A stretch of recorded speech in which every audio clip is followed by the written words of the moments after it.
Hey, everybody. I'm Jesse, producer of the No Quitting the Home Team podcast.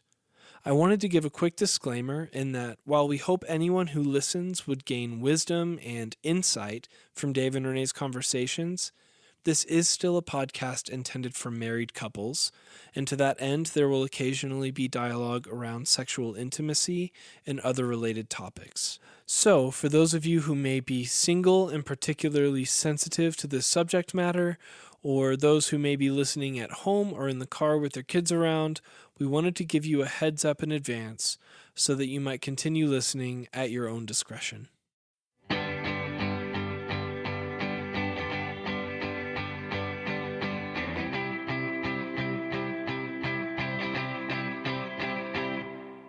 Hello, everyone. Welcome to No Quitting the Home Team, a summer podcast on marriage. I'm Renee. Hi, Renee. I'm Dave. Hi, Dave. I'm Jesse.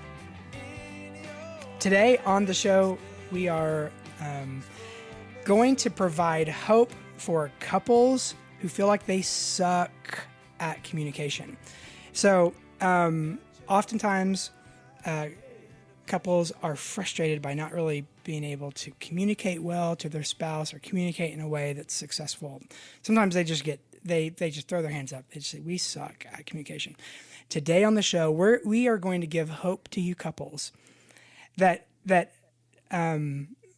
hope isn't going to be figuring out communication. Oh, I'm intrigued. Hope is actually going to be found somewhere else. There's hope for you. And that's what we're going to get into today. But before we do that, we always ask the question, Renee, how are we doing? How's marriage going for you right now? I think good. I noticed something this week that I think it's important for marriages to acknowledge growth and acknowledge situations where they see growth. And I observed that. Wait, in me? In you. Ooh. Let's go. And all right. Yeah, and I think, we're 21 years in, and when there's still growth, I think that's something to be pointed out and celebrated. Okay, I'm totally intrigued. Okay, so before I went on a girls' trip recently for a week, and before I left, well, let me back up before that. A few weeks ago, Dave approached me and said, we're having a guest speaker at our church, and he's a sort of well-known Christian pastor, and he wants to have lunch with you and I. And that would be really cool. Do you want to have lunch with him? And of course, because it was far enough out, I was like, sure, I'll have lunch with him, because this was weeks out, right? And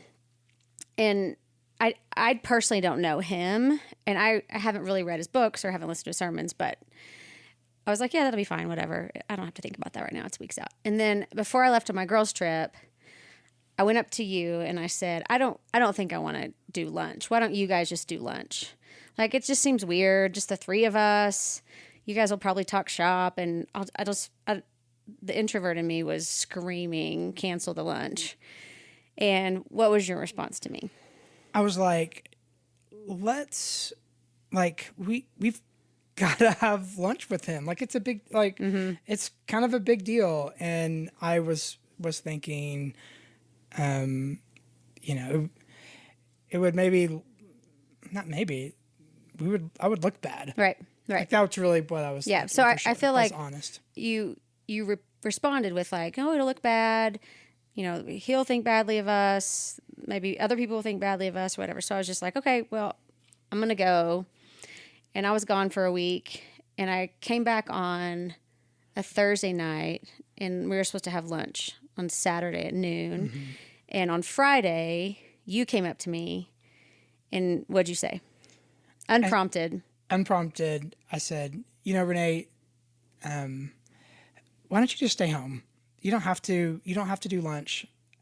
I've kind of figured out something that I think would be good for him and would be meaningful, and I don't want to put you in that situation where you'd feel awkward. So you don't have to do it. If you don't want to, then you're kind of free to not go.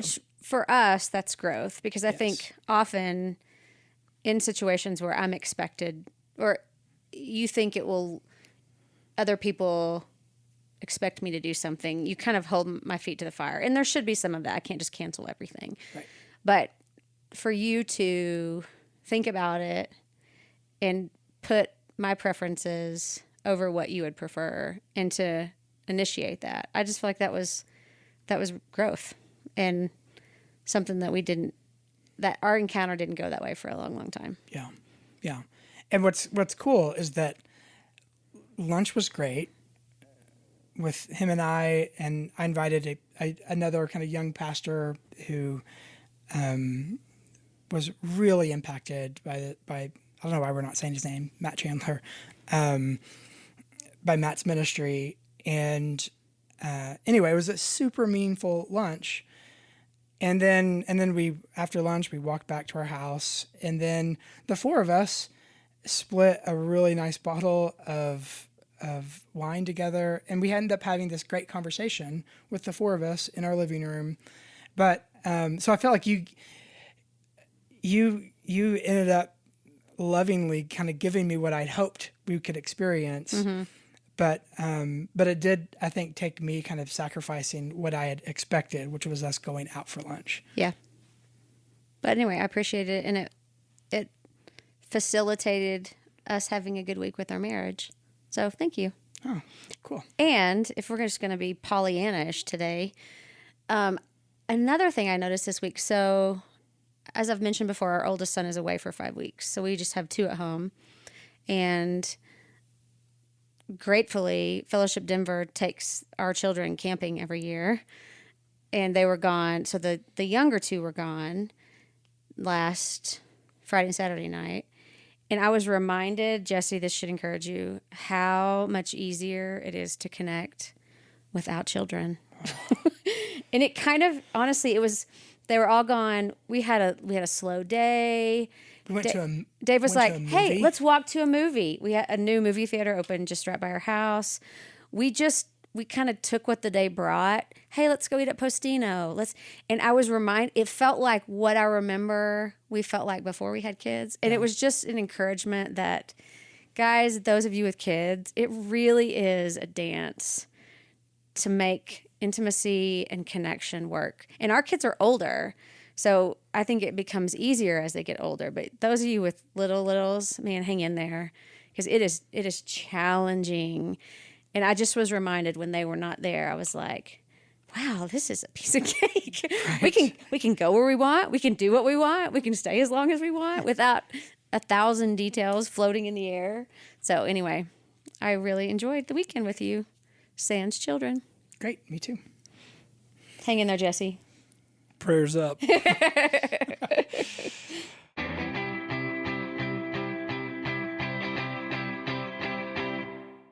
All right, now it's time for surprise question, and Renee, it's you. It's me. me. So I have no idea what's coming. So let's hear it. I did ask you if I can ask a heavy question, Yes. and you told me I could, right? Yes. Okay. So my question is related to so I'm pretty even, wouldn't you say? Yes. And I'm pretty self-sufficient. I kind of blame my Midwestern hard work, pull yourself up by the bootstraps raising. But so in the course of our relationship, I'm usually okay and not very needy Right. until I'm not. Right.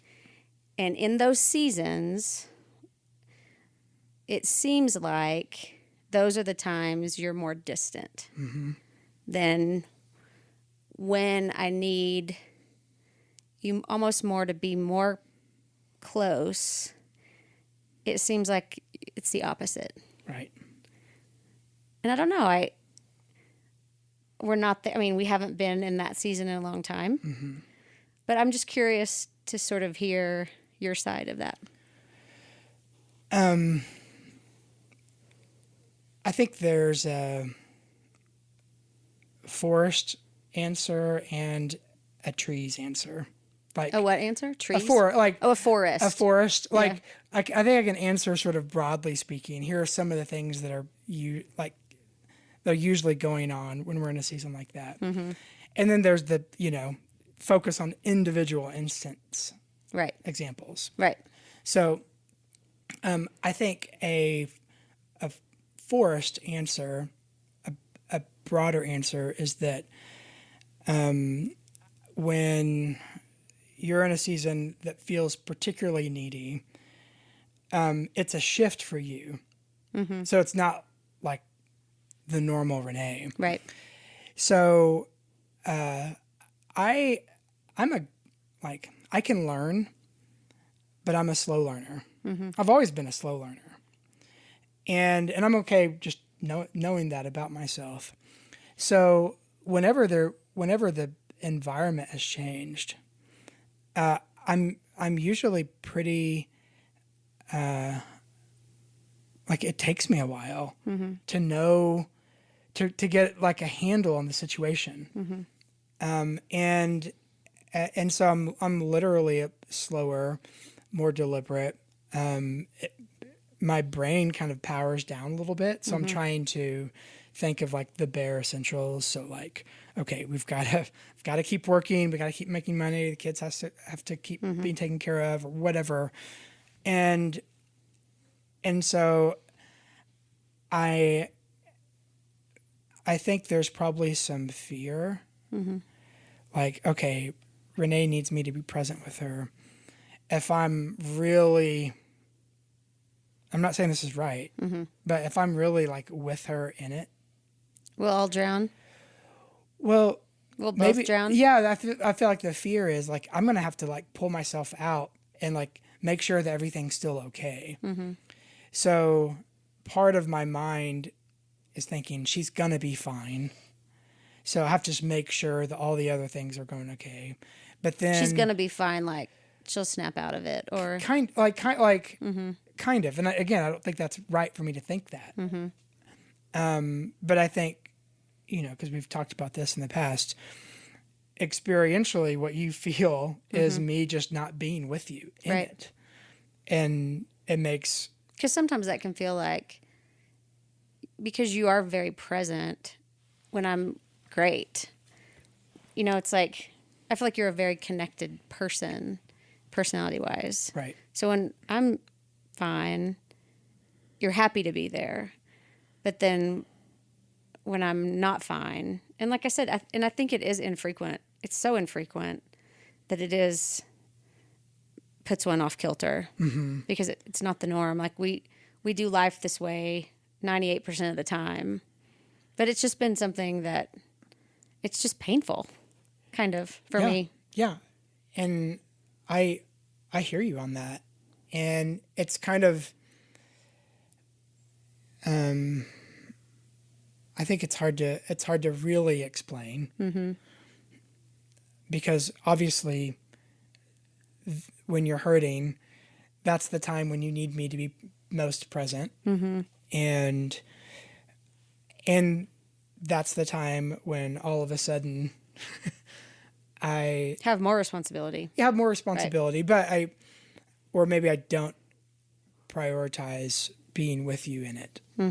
And I think intellectually I know better, but I'm sure there's a survival instinct that kicks in that's sort of base level lizard brain type stuff that's okay, we have to survive here, so I know she's going to be okay, so I'm going to have to redirect my energies, which means experientially I'm not there for you in that.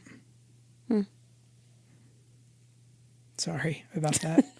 Well, and I can ask the question now because we're not Right. there and we haven't. And I think in that season, it was just too raw to even probe why, right? Like when we're in a season like that, it's Right. just too painful to like for both of us. Right.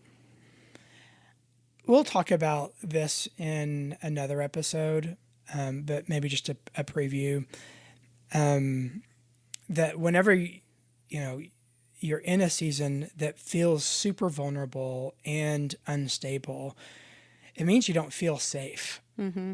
And so there's a priority of what does it look like for you to make your relationship safe so you can be present. Mm-hmm. And I think, you know, if we were to do a post-mortem on a season like that, I think part of it is, what is it about our relationship that suddenly wasn't safe anymore For you.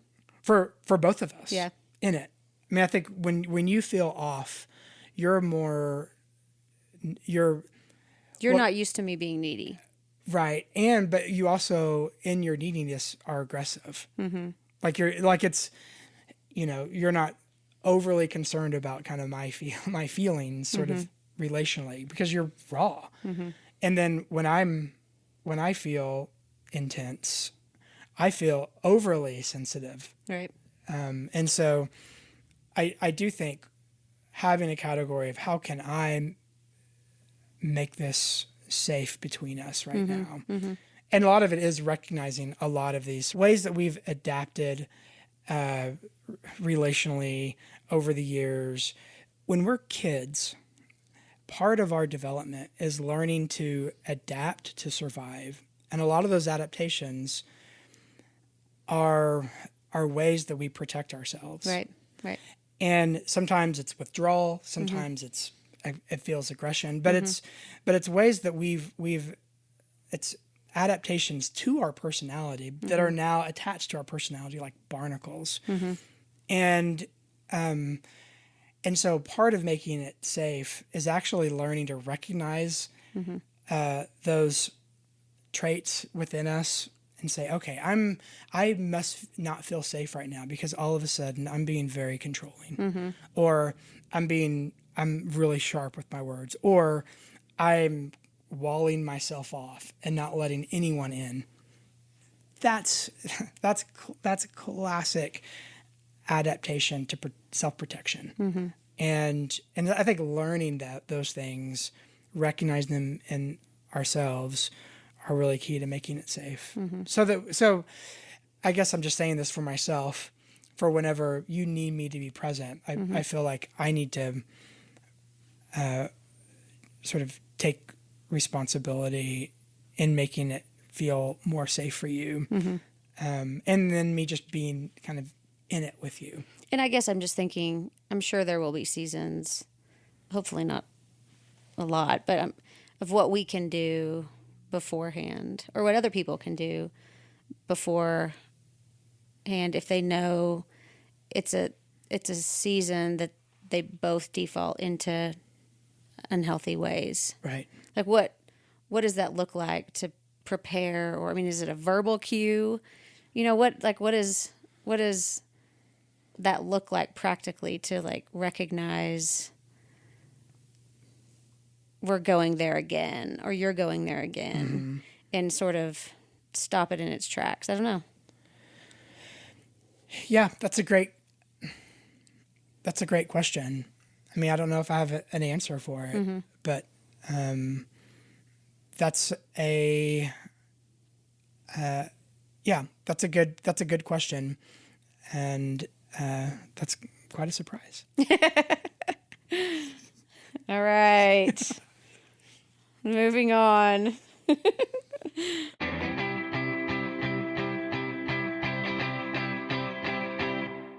Oh, wait, what's next? No, but seriously. Oh, yes. Yeah, that was great. Okay. Yeah. All right, at this point, part of the show that we call No, but Seriously.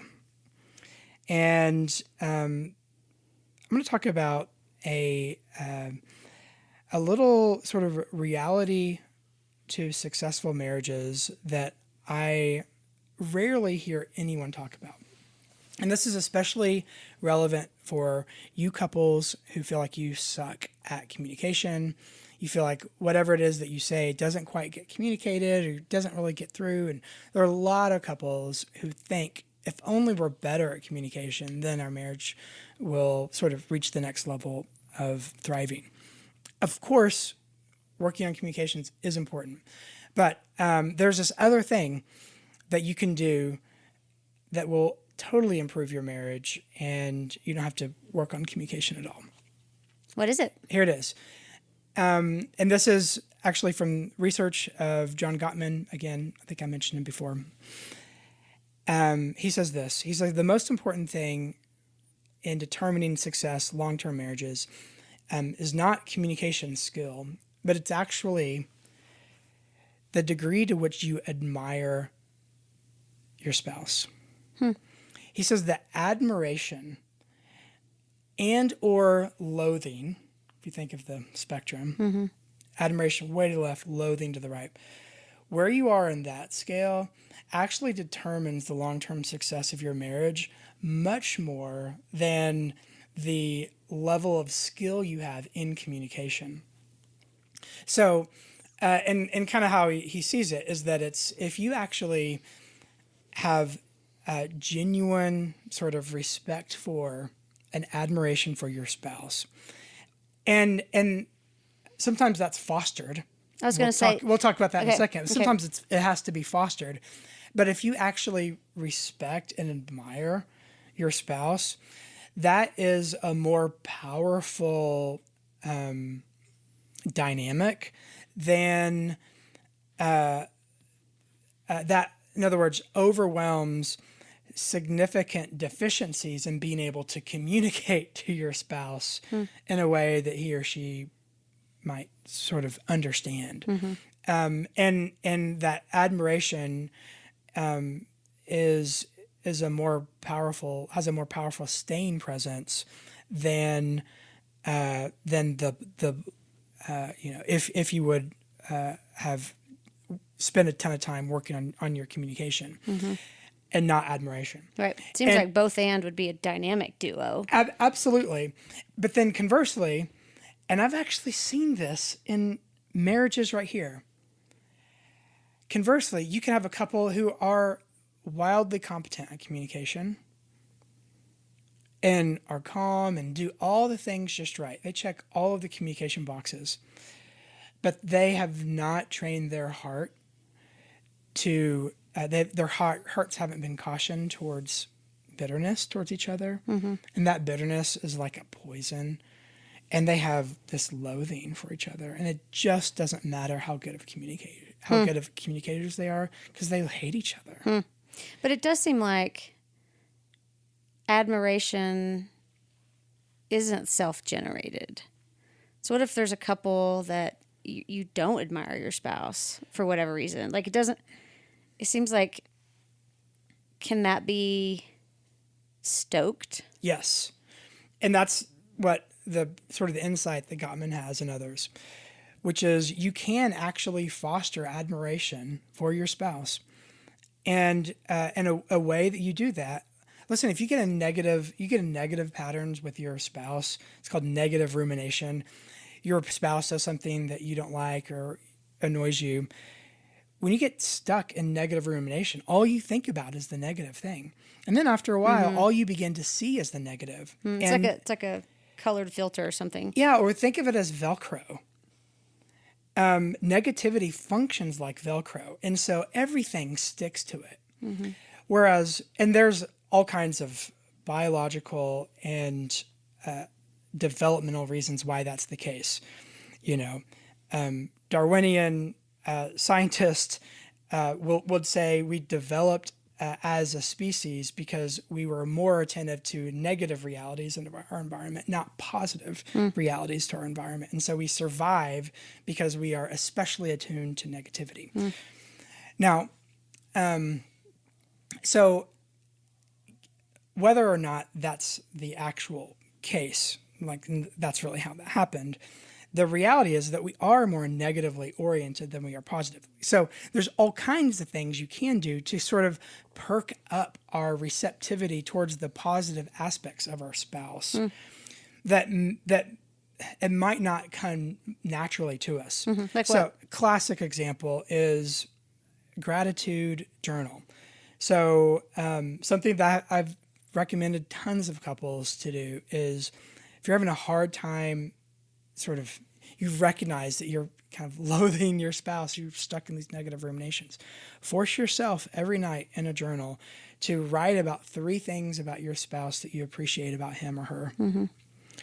So you're going to bed at night and you are writing, hey, I really appreciate that Renee did this. I really appreciate this part about what Renee does. I really appreciate this particular interaction with Renee. And you write it out. And then you go to bed and you've kind of forced yourself to think positive things about your spouse, even though it might not have come naturally. And you wake up, you're thinking about those things, and then it changes your posture and your vision of your spouse. So it can be fostered. Now, that's obviously not foolproof. Right. Some people do just marry someone who has given up in some respect, or their character is no longer important. So it is really really difficult to have admiration. Those are few and far between. Right. Right. Most couples, even couples who feel like there's nothing admirable about my spouse, I've sat with them and realized, oh, that's all you see is negative. There's Right. tons for you to respect and to love about your spouse. You can't see it right now. Right. And so you just need help with it. So that's really the insight, though, is that sometimes couples want to work on their communication skills. Really what they need to work on is their thinking Admiration. skills and really learning to think positive thoughts about their spouse will go a lot further than them working on Communication. how to talk well. Yeah. Can you think of other practical ways besides a gratitude journal that just if listeners hear this and other ways to sort of meditate on the positive aspects of your spouse? Well, I mean, this is one of these things that's a mindset shift. Kind of once you know that's important, then begin to recognize in yourself when you begin to have Consciousness, posture. conscious thoughts and hateful, loathing sort of emotions towards your spouse, and begin to question those. Begin to go, okay, I'm feeling this. Is that actually fair? Or is it imbalanced? Is it distorted?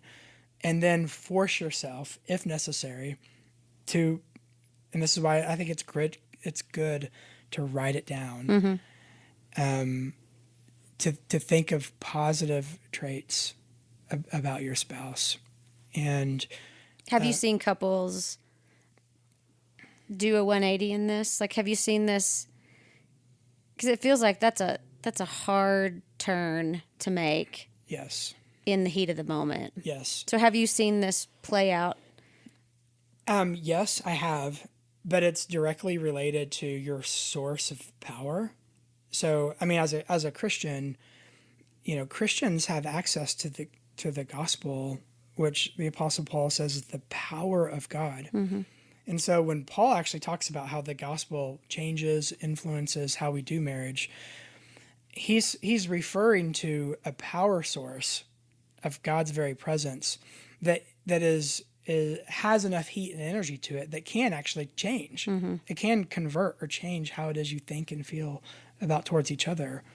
And based on what Christ has done for us, it does change us. So I've seen couples do that. And Paul assumes the gospel is at work in couples when he writes about marriage. And like the very last thing he writes about marriage specifically, and you'll read this at the very end of Ephesians 5, he said, husbands, see to it that you love your wives as yourself, and wives, see to it that you respect your husbands. And it's sort of this parting shot. And really what he's talking about is the discipline of wives respecting their husbands. And why we have to command wives to respect husbands is because husbands didn't deserve respect because their performance wasn't up to snuff. Otherwise, why would you have to say to do it?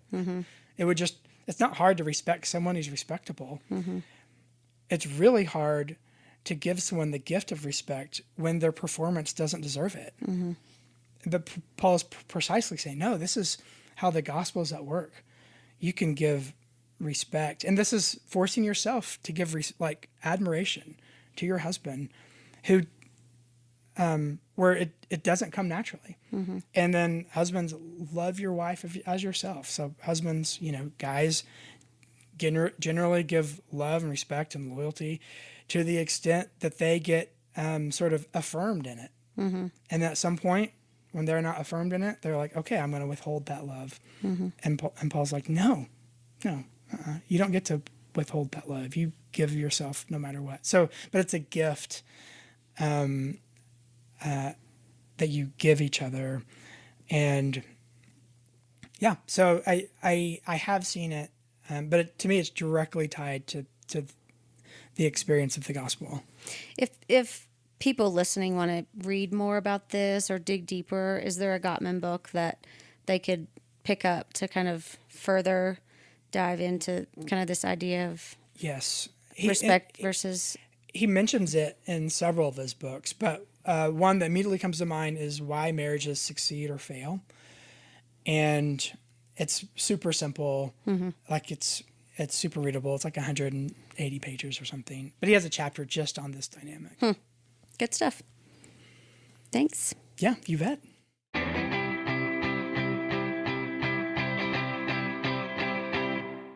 All right, at this point, do you want to introduce the What's Weird About Us? Well, we've had 2 heavy segments, so I know we need. woo, I know we need to lighten up.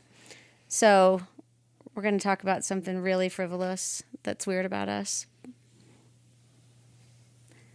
If you, over the years, everything we cook,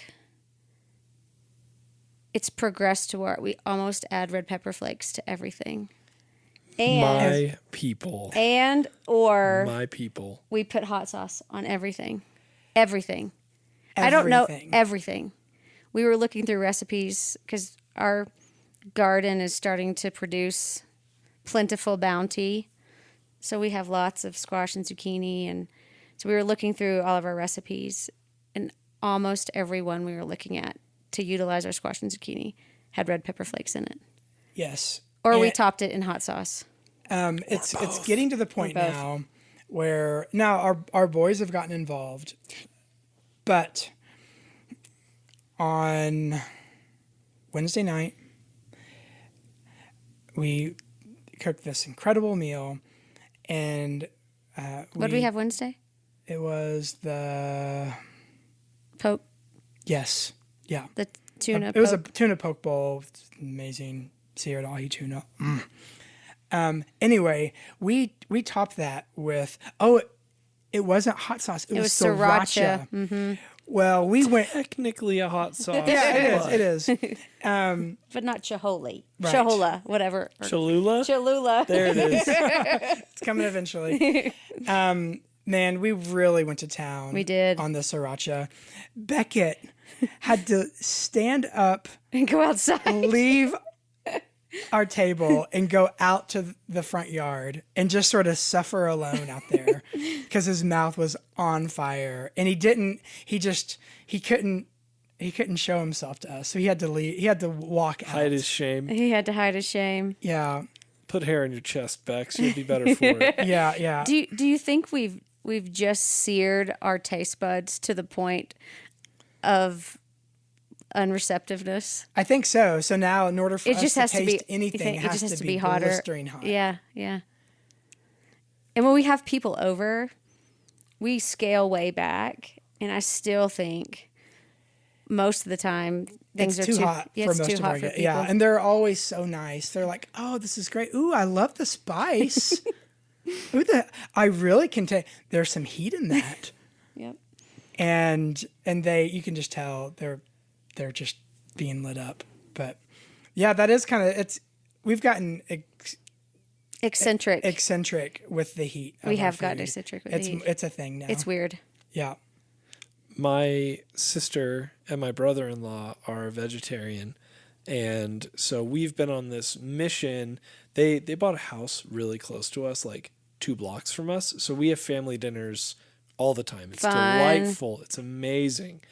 Wait, who is this? Your sister? This is my sister and her husband. Yeah. And so we have, but because we Our household is not vegetarian. Theirs is.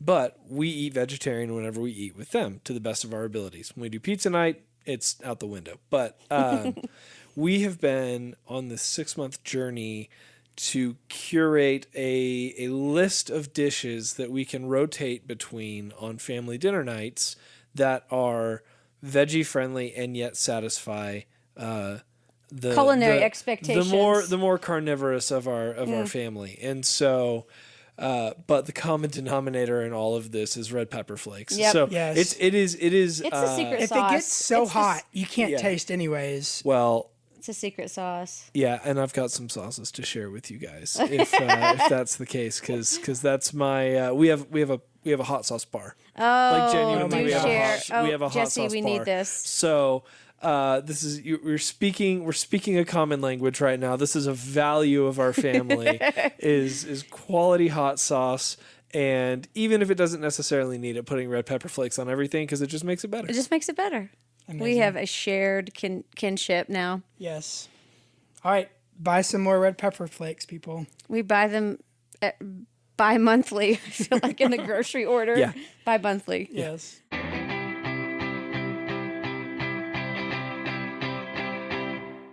All right, honey. Books. All right. Do you want to go first or you want me to go?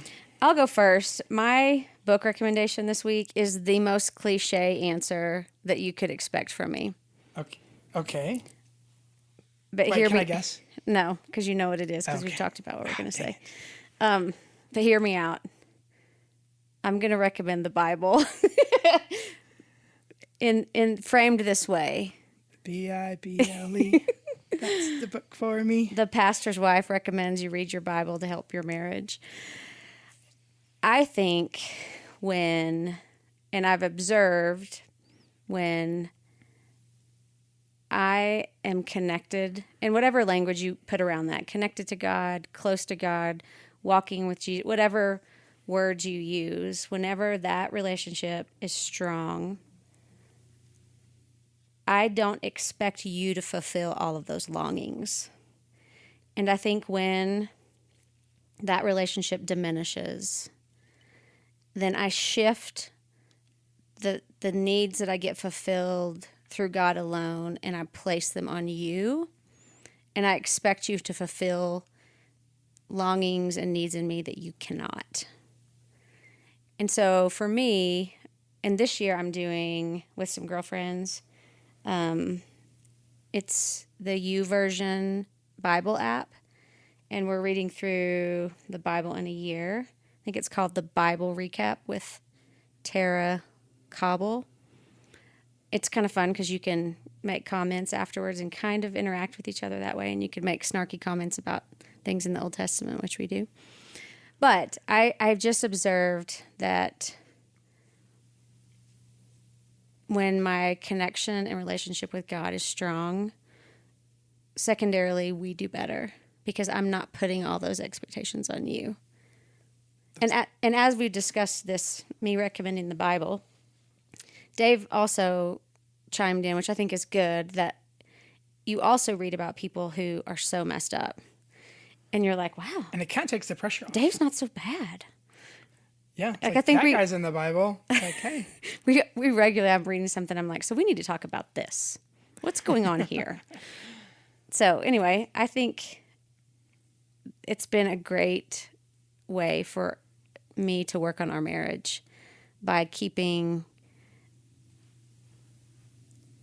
my expectations from you to have to be everything in all respects to me. Great recommendation.